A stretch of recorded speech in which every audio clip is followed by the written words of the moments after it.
Hey, welcome back. And if you're new here, my name's Christina Kent, and I'm a full-time fine artist based out of San Francisco. Now, the weather's been warm where I am, and the roses are in full bloom, so I wanted to take this opportunity to go to my community garden and paint some flowers from life. And I think that this is a really great practice, especially when the weather is nice. If you have a garden nearby, I highly recommend going out and giving it a try. Bring some small panels, bring your paints. I always find it to be such a peaceful and lovely experience. So today I'm going to be painting this rose, and as you can see, the rose is being hit by really strong direct sunlight, and it's creating all these beautiful color effects. But in particular, I feel like the sunlight is causing the flower to almost glow. We see those really deep sort of scarlet reds right in the center of the flower, and I just find them so beautiful and captivating. So I want to try to capture that glow with this painting. So as I start the painting, I lay in sort of a darker color for the background and quickly sketch out the general shape of the flower, and then I go in and start to block in my light and dark colors. So you can see here that I've blocked in most of the darks, and for that I'm using a sort of thinned down purple and a thinned down red. I'm trying to keep the colors pretty saturated because that's how I see it in those sort of glowing parts of the rose, and I feel like having those very saturated sections will really contribute to that sense of strong light and that glow. And then for the lights, I'm creating these sort of pastel pinks, so it's much softer. It's not as saturated as the shadows. I'm really trying to keep most of the strength of the color in the shadows. And then the lights, I want it to be more just about the brightness, so I'm bringing a lot of that white into the lights, and I want to show a strong contrast between the parts of the flower that are getting hit by the direct sunlight versus the parts of the flower that are in shadow. The other thing I'm noticing as I'm painting the flower is that there's a lot of shifts in hue within the shadows.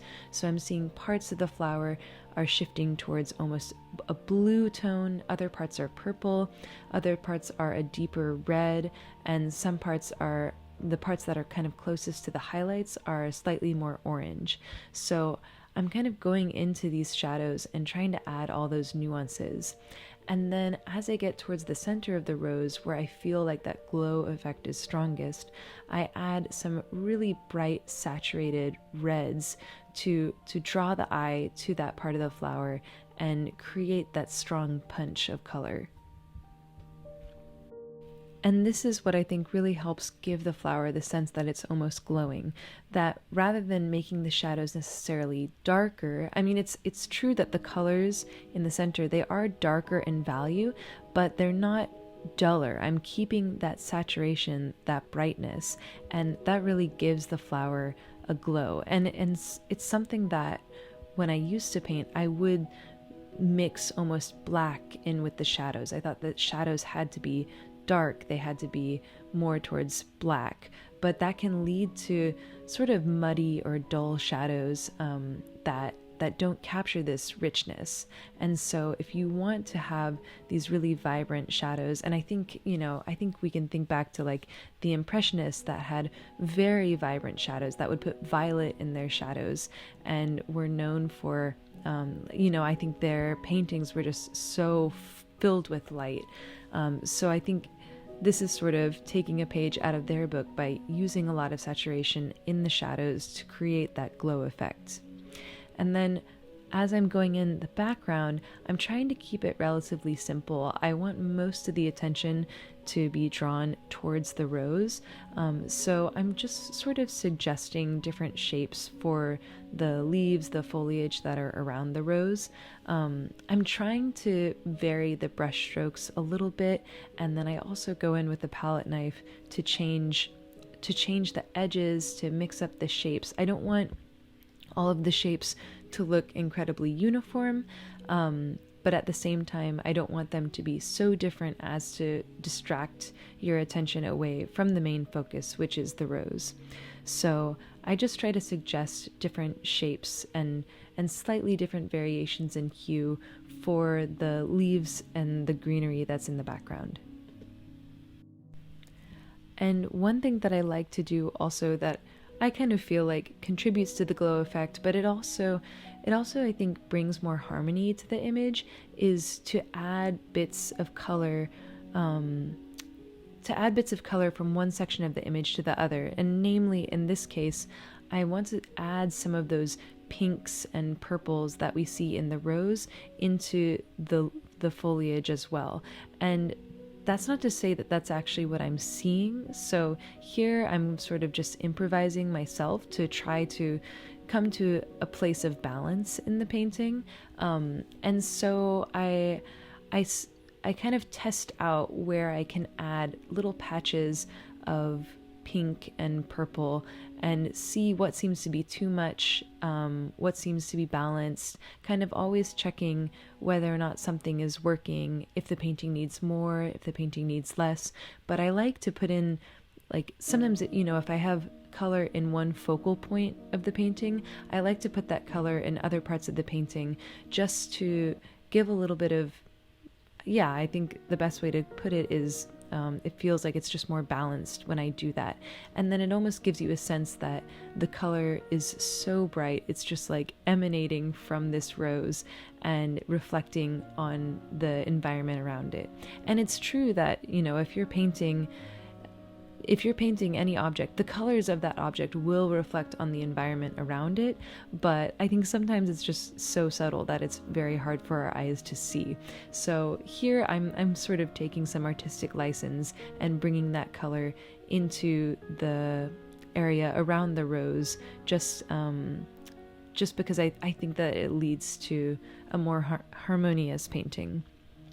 I also go in with the palette knife and add some darker greens to heighten the contrast and really bring that rose forward from the background.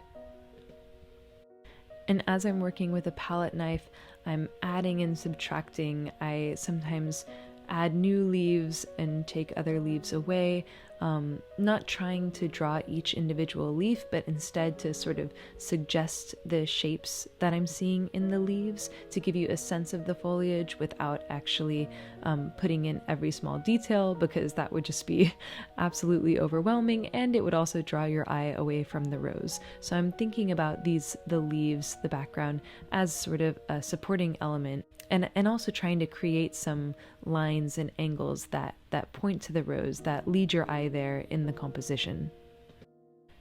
And once I've finished suggesting the foliage in the background, then I go back and refine some of the highlights on the rose itself.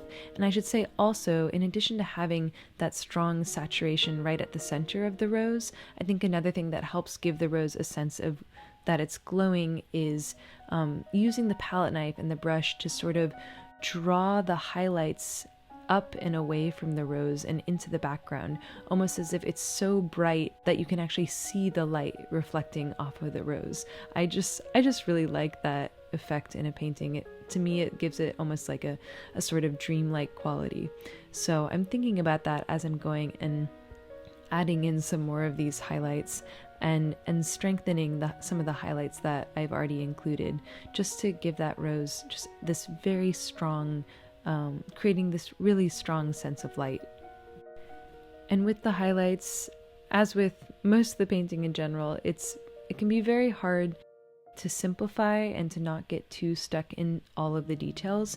So with the rose, there are many more petals than what I've actually painted here, and I'm trying to just capture the main large shapes and the most prominent highlights that I'm seeing. So I'm doing a lot of squinting as I'm looking at the rose. I'm trying to simplify and trying to think, okay, what is the essential information that I need to show here to give you a sense of petals being hit by the sunlight? And I gradually just keep working on the highlights, keep adjusting, adding sometimes and taking things away. I feel like there's a lot of trial and error for me in this process before I feel like I've gotten it just right and captured what I was trying to capture. So here's how the final painting turned out, and I'm really happy with the outcome. I think I was able to capture the glow, so it seems like the sunlight is sort of shimmering off the petals, and we have those beautiful, deep, saturated notes in between the petals as well. and I kept the background relatively simple, but I think it has a sense of atmosphere to it, and it gives the painting even more depth and makes the high contrast and sharp lines of the rose stand out even more. That's all I have for today, but if you have any thoughts or questions, I'd love to hear them in the comments below. Thank you so much for watching, and as always, a huge shout out to my supporters on Patreon. You guys are amazing. Thank you so much for supporting this channel and making these videos happen.